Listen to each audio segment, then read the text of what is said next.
Hello and welcome to Scran, the podcast passionate about the Scottish food and drink scene. I'm your host, Rosalind Erskine, and on this episode I chat to wine expert, author and TV personality Oz Clarke, and founder of Wine Event Scotland and friend of this podcast, Diana Thomson. I'm joined by wine expert Oz Clarke and friend of Scran, Diana Thomson from Wine Event Scotland. I feel like I can say that, Diana. We've talked quite a lot. How are you both? Pretty well. I've been tasting wine solidly for about nearly 3 weeks now, so the idea of actually thinking about wine even is a bit disturbing to me, but I'm sure you're completely different. You're saying, isn't it wonderful? Well, I've got a glass of wine. I can see one right behind you there, waiting for me as soon as I've finished. Well, perhaps I will. Yeah, well, I can't. Well, hopefully you're okay to talk about wine. If not, be sitting drinking wine. If I can remember how to pronounce the word, yes. So, Oz, for anyone that doesn't know, and I obviously don't want to go into too much detail because we don't want to spoil your book that's just come out, how did you get into wine? Oh, God. Well, we were having a picnic out on the River Ouse, just near Cambridge, when I was 3, and my mother got the rug out and put the picnic all over it. My brother was drowning in the weir at the time. My father was trying to rescue him. My mother was having hysterics. And I just noticed that there was a bottle of my mother's homemade damson wine sitting over the one side, and I thought, well, nobody else is concentrating on me. Looks pretty attractive, so I drank it. That's how I started drinking wine. Actually, my brother did survive, you'll be pleased to know. My father dragged one bedraggled son out of the river, and then looked at his other son, pink and comatose, and then saw the empty damson wine bottle, and he picked me up by the ankles and whacked me in the stomach, and all the damson wine sort of exited whence it had entered my person, which probably put me off drinking. I mean, literally, till I was about 18. I wasn't one of these people who wandered off at school and thought, how do I get to the pub? I'd had too many fuzzy memories of being 3 and drunk.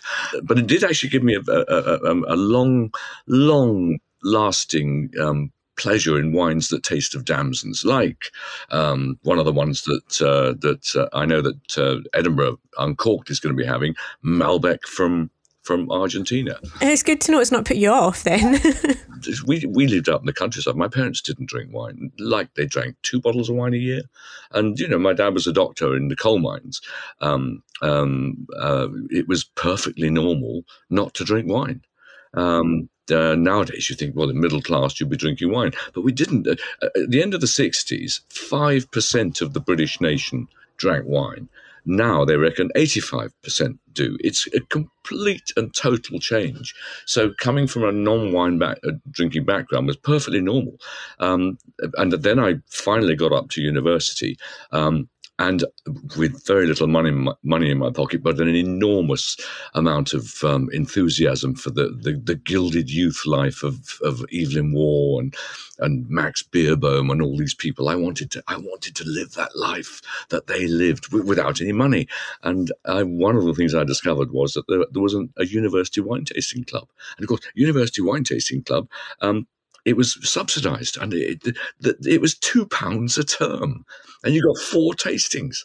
That's 50p a tasting. I just thought, I shall become soigné and sophisticated and elegant and irresistible to the opposite sex if I'm a wine expert. So that's what I became. Oh, and then I remember, of course, I saw in the small print at the bottom that you could take a guest, and suddenly 50p a tasting became 50p a date.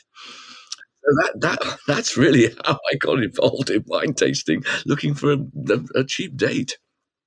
And so you've said there that only 5% of people in the 60s drank wine, whereas now it's 85%. What was the main sort of driver of people getting into wine? Because, like, you're right, it does seem strange that people didn't really drink wine. That's because wine was filthy. In the 60s and 70s, I think wine was probably disgusting. That's why I didn't drink it. We didn't have a popular wine culture in Britain because there wasn't any decent popular wine. The kind of scrapings from the bottom of the gut rot barrels of Southern Europe that we used to get plied with as ordinary wine drinkers. I mean, nobody would drink that stuff by choice. Nobody cared about what it tasted like. At the top end, and they obviously Edinburgh knows this because Edinburgh and Leith have been one of the places in the 60s and 70s where you still could get a decent glass of wine. But the top end was still some lovely old-fashioned Bordeaux's and ports and sherries and champagnes and things which people drank. But that was the tiny top end of society. Ordinary people like myself coming in as students or as young actors or whatever, that kind of thing. The kind of wine that we, A, could afford and B, were offered was muck. And it wasn't until there was one shining exception to that, Rioja, good old Rioja. Rioja actually gave us red wine without tears when the rest of Europe was trying to starve us of ripeness and had been doing so for 1,000 years. Rioja didn't. Rioja gave us that vanilla-y, that soft, that creamy, that coconutty, that gentleness.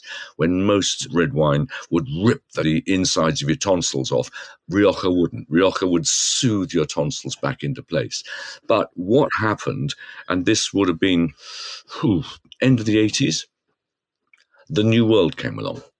And the New World had a completely different approach to wine to the Old World. I mean, the New World approach is the consumer matters. The New World approach is the people who are drinking it, let's try and make them happy. And to the Old World, you thought, what? Why would we be trying to make these people happy? And the New World approach was, well, why wouldn't you? So you had people like Australia coming over and just giving you what they used to call sunshine in a bottle. And nowadays people say, oh, sunshine in a bottle. Oh, we're well past that. Well, they may be. A lot of people aren't well past that. The idea of nice, ripe fruit and a white wine that tasted slightly peachy or apricotty or creamy or spicy, and a red wine that tasted of lovely things like black currants and blackberries and ripe plums, those sort of, a little bit of chocolate added on the top. Those sort of flavours, that's what Australia said, yeah, of course we can do that. Why didn't you say so before? And they came first. California came along at about the same time and could have done the same job as Australia. I think the thing about California was, though, that there are 300 plus million Americans all keen to drink Californian wines, and price and the dollar goes up and down like this in international terms. Australia, there aren't 300 million Australians. There aren't enough Australians to drink the kind of wine they were producing. They were desperate to export their stuff, but they like to drink decent stuff that tastes decent, and they don't put up with rubbish that doesn't taste any good. So they're ending up making too much wine over in Australia. They've got to export the stuff. And of course, the first place that they will ever think of exporting is to the old country, which was us. Now, it still wouldn't work because there used to be an Australian wine centre in Soho in London, and that was sort of it. It was the supermarkets who came along and had an open mind to saying, okay, we're looking for new stuff. They found Australia. They then found Chile. They then found New Zealand. They then found South Africa. Suddenly, all of these are places who had either someone like New Zealand had no wine reputation at all, or someone like Chile had zero wine reputation in terms of export because they drank all the stuff they made anyway themselves. Same with Argentina. New Zealand virtually came and found us out with this complete new revelation, this revelatory wine called Sauvignon Blanc that the world had never seen a wine like New Zealand's Sauvignon Blanc before, ever. That fresh, bright, fruity, crisp, gorgeously drinkable style. I mean, I often think with Sauvignon Blanc, you walk into a bar and you think, what should I have? A really good gin and tonic, a really nice pale ale, or a Sauvignon Blanc? It does the same job. You don't actually have to know much about Sauvignon Blanc. You just have to know it's always going to taste decent. It's always going to taste good. So you had Australia with those lovely round golden Australian Chardonnays. You had Australia. Australia pretty much taught Britain how to drink red wine, and it was literally wines like Penfolds. Penfolds is a big operation, but they made wines. There was a thing called Bin 28. A single wine, which you could get in every Oddbins shop and Majestics and all these places. The British learnt how to love red wine, not through France, not through Italy, not through Spain, but through Bin 28 Australian Shiraz, and Shiraz was ripe and rich in the mouth and juicy and spicy, and it warmed you up in these cold Edinburgh sort of old reeky evenings. There you were with a glass or two of Shiraz. You just felt so much better. Where did it come from? Australia. What did it say on the label? Shiraz. Penfolds. Hey, what about all these complicated names? No. Just the grape is Shiraz. My name is Penfold. Australia, Chardonnay. The grape is Chardonnay. My name is, I don't know, Lindemann or Smith, or it doesn't matter. They basically said, what's the most important thing about the flavour of a wine? It's the grape variety. Now, this never happened before. It's Spain and Portugal and Italy and France. They didn't go around saying, hey, let's try and make it easy for the customer by saying the grape variety is what matters. Because the grape varieties, they're the same as apples. If you give any of us here or any of our friends, give them a Cox's Orange Pippin and a Granny Smith and a Golden Delicious, everybody with their eyes shut will be able to tell you the difference. And it's the same with the Sauvignon is as different from a Chardonnay as a Granny Smith is different from a Cox's. I mean, hey, if you can tell the difference between a cup of tea and a haddock, you can probably wine taste. Basically, trying to teach wine tasting, we say, look, do it on your own terms. You don't have to go to school to learn it. You don't have to buy lots of books to learn it. If you just like the flavour of things and you just think, this is my palate, this is my sense of taste, this is my sense of smell, this is my hangover. It's just me, and I'll taste. We all have the same glass of wine. You, Ros, me, three of your friends, three of my friends, we have the same glass of wine. We'll probably all find slightly different flavours, and they're all the right flavours. Because it's our we've got several million receptors up in our nasal cavity. That's where all these flavors develop. And your nasal cavity might be really sensitive to apricots. Mine might be really sensitive to bananas. Another of your friends might be really sensitive to, I don't know, tangerines or something. So they will each pick up those sorts of flavors in their own particular way. And if somebody says it tastes of tangerines and somebody else says it tastes of lime zest, they're both right. There's no right and there's no wrong about it. Now, you can get as geeky as you like, and you can learn if you're excited about the difference in flavors and textures and smells. If you get excited, then there's lots of ways you can learn more. But you don't have to go any further. In a way, what's a good wine tasting note? You take a glass of wine and say, "Oh, lovely. What's next?" That's a perfectly good wine tasting note. It means you're happy, you smiled, you enjoyed what you had, you're looking for something else. Now, you could go on about the tastes of kelp and seaweed and burnt chocolate and mangoes and God knows what, and it might. And if you get a buzz out of that, that's great. And you could then say this had spent 6 months in an oak barrel and 6 months in a concrete tank and 3 months in an egg and 2 months in a earthenware jar. Great if that's what turns you on. The wonderful thing about wine is it's a fabulous pyramid there, and it goes to a thin point at the top, but as it gets to the bottom, it's a very wide pyramid, and anybody who just thinks, I feel like a glass of wine, has got as valid an opinion as someone like myself who spends half their time immersed in it. Well, that's very interesting. I was going to say, you've talked there about wine tasting, and you've obviously been educating people on wine for a long time. I used to watch you with my mum on Food and Drink on the BBC, so it is really nice to be talking to you. How have you found that over the years? Do you find people now as engaged as they always have been?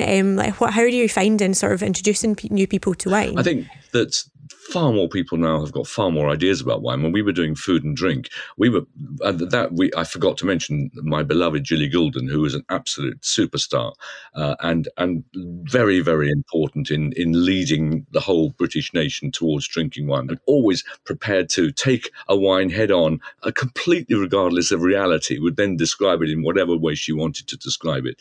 And people all around Britain, 10, 12, 13 million people would clock in each week, and they used to go out to the shops, and they couldn't say, "Oh, I feel like a bottle of Westhofener Gerümpel Gewürztraminer, please." They just say, "I'll have Julie's wine." all around the nation. People would just go along next morning, and the wines would sell out by lunchtime. Every wine that Gilly and I talked about on BBC Food and Drink would be sold out by lunchtime. And the supermarkets were always begging us to say, please give us 6 weeks notice on what you're going to talk about. And we said, we can't, this is virtually as live. We were tasting it probably the day before we actually went out. No one in the wine world had ever talked to ordinary people before. The wine world had been very cloistered, and much of it still is, to be honest. But it was very, very cloistered. There was no populism of any sort. And what you needed to is try and translate some of the populism of people like Keith Floyd. And it's not easy because, of course, Keith Floyd goes out cooking, slurping back his wine as he goes, but cooking's fantastic fun to watch.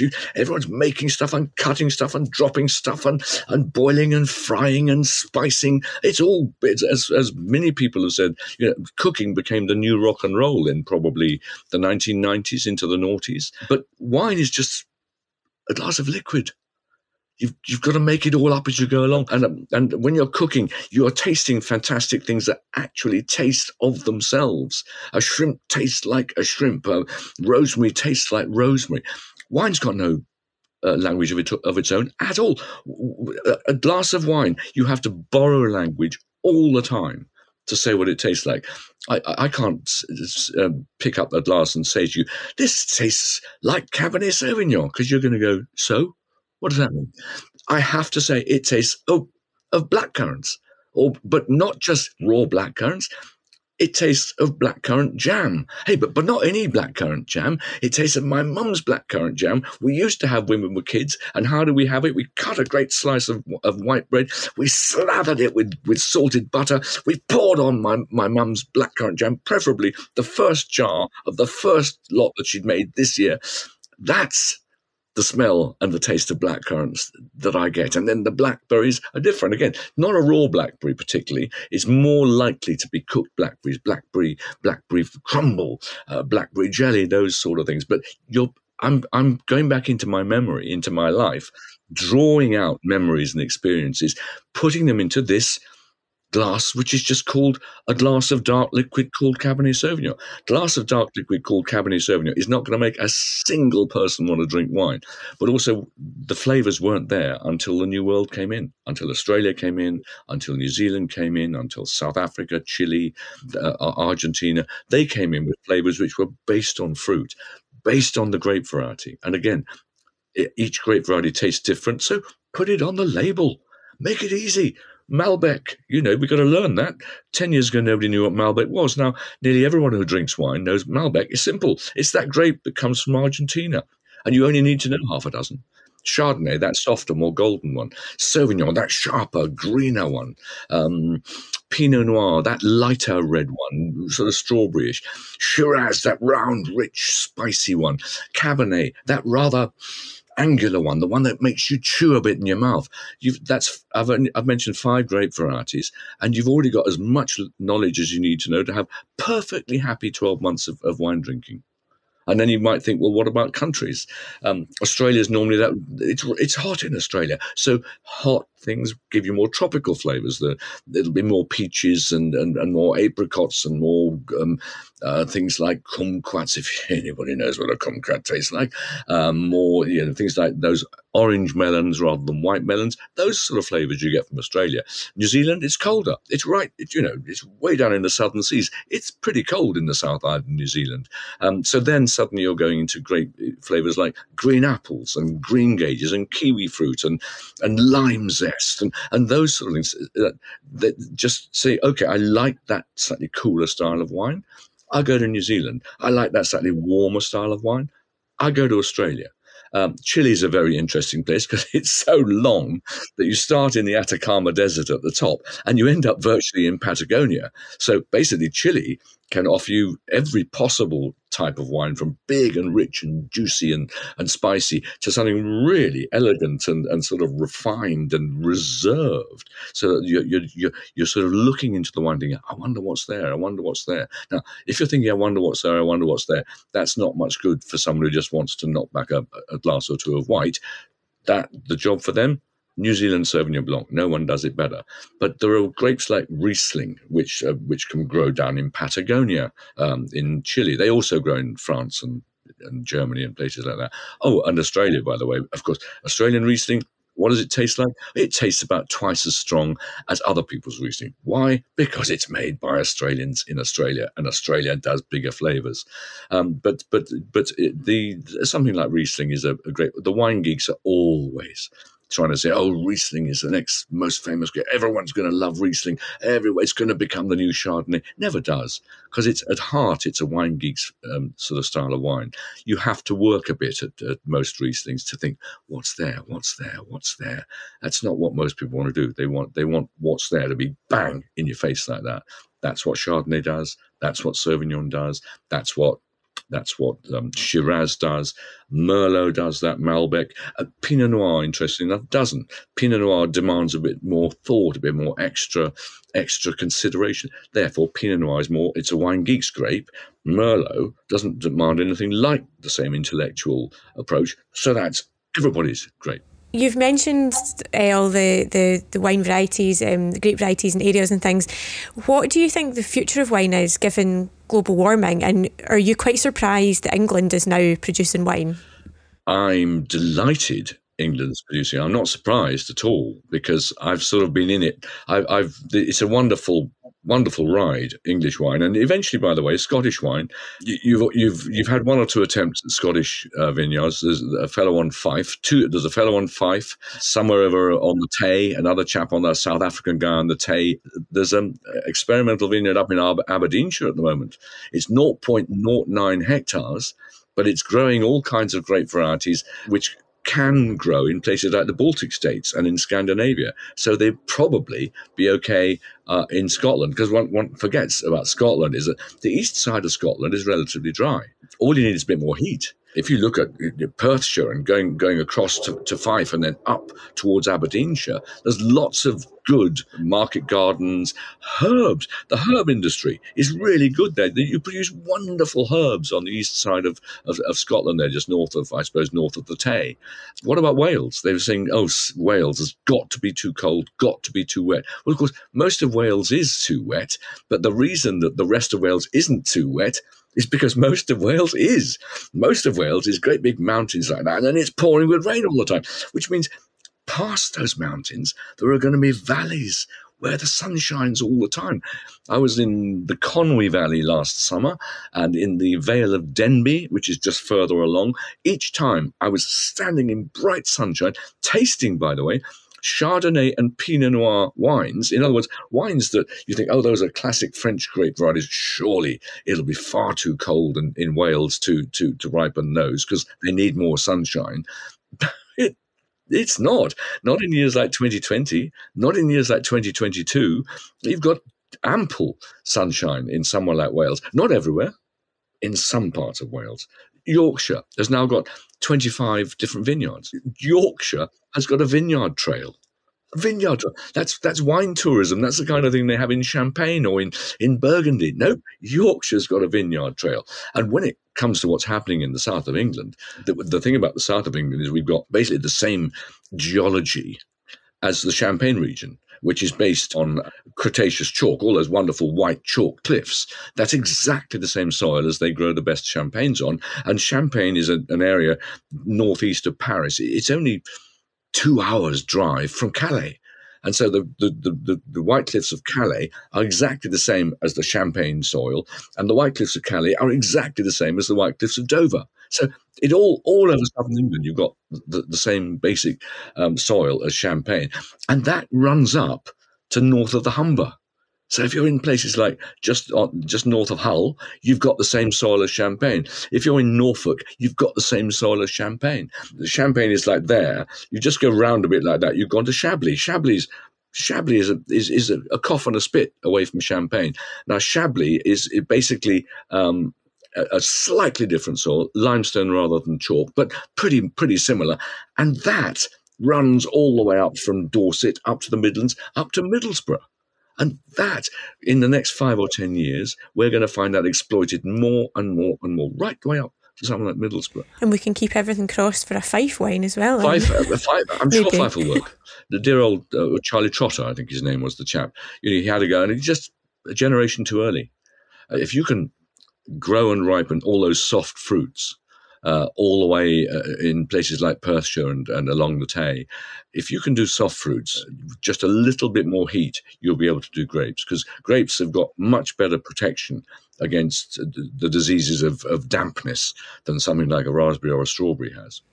So I'm going to just bring Diana in, because since we're talking about Scotland and wine, and you are going to be hosting Edinburgh Uncorked, which is, and Oz, you'll be there, which is next month, is that right? Do you want to just tell us a bit about it, Diana, and then we can talk to Oz about what he's doing? Thank you. So Edinburgh Uncorked with Oz Clarke is a fantastic wine fair that's taking place on Saturday the 3rd of June.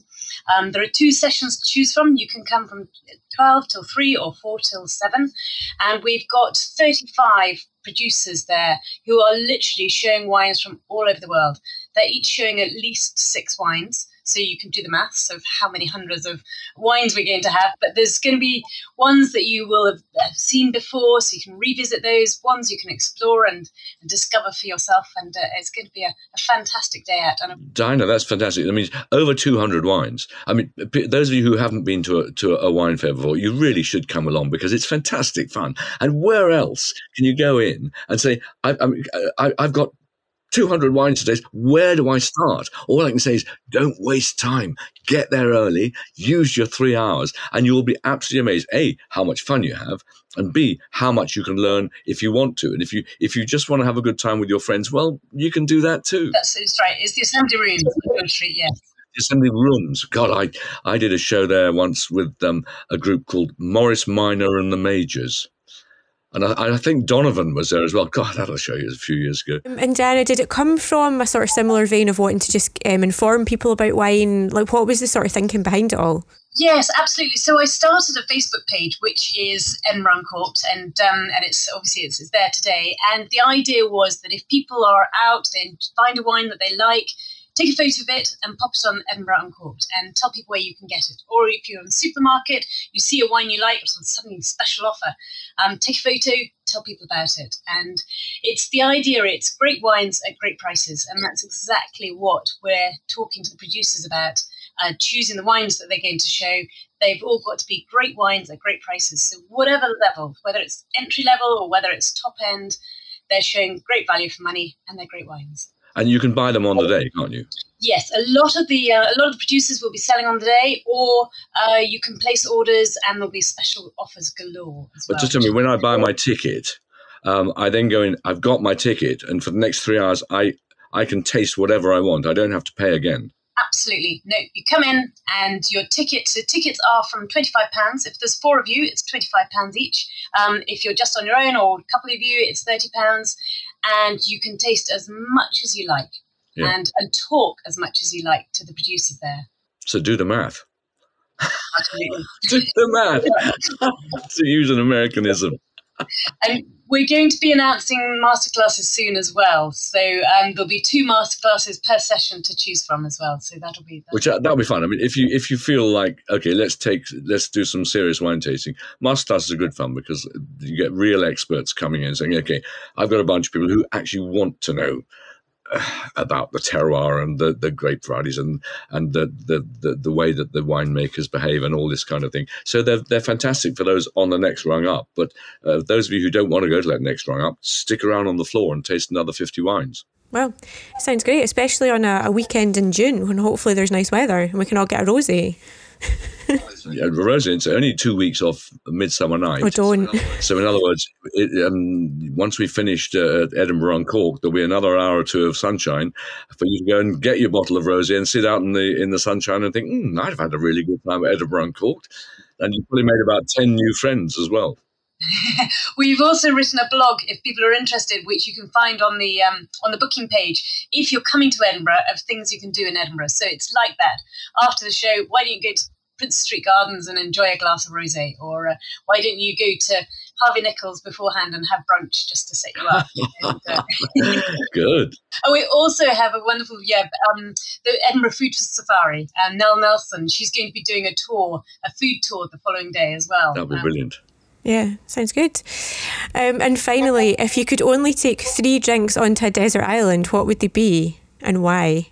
I think it would be a perfectly brewed, perfectly drawn pint of an old-fashioned 80 Bob Natural, of the kind that Stewart's were brewing for a while in Edinburgh.